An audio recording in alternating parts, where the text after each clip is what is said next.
Hmm? You know that's right.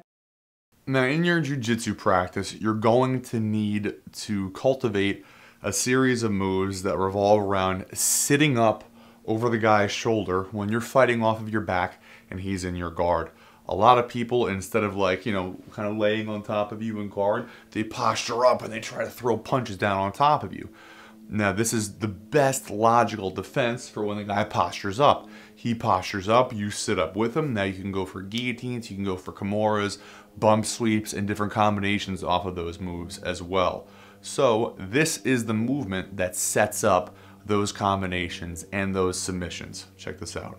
If the guy is posturing back, if he's sitting back on his heels without putting his hands on me, I need to get those off. I'm going to break my guard, put my right foot down, roll up over my elbow to my hand. Bop, bop. Okay? I want to be here. Now, a very common mistake that my students make when I'm first showing them this is that they go to sit up and they only sit up on their elbow. And that's not good enough. You're definitely not going to have enough space between you and the other guy to snake in a guillotine, and you can't finish a bump sweep from your elbow. It's not possible. You don't have enough room to like blast your hips up.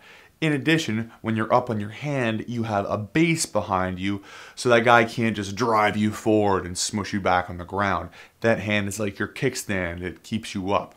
Now you need to make sure that when you're sitting up, you roll up right over that elbow. It's like the elbow is just in the path, boom, boom, to getting up on your hand.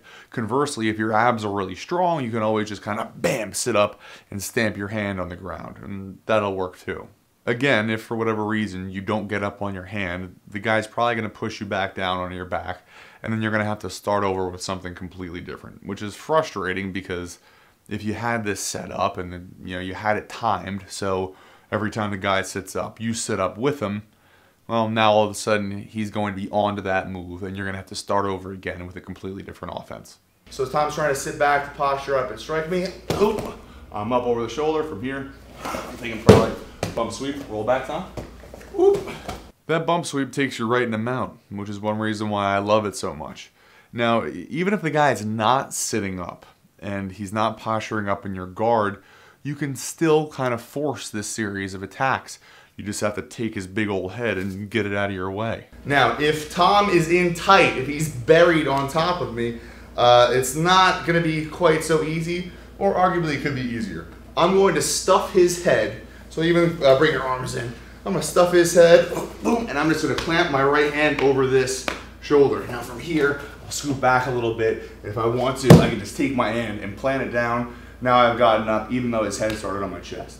Now, since you have this mastered, it'll probably be in your best interest to watch the bump sweep, the kimura, and the guillotine videos. Yeah, those are the ones. Yeah.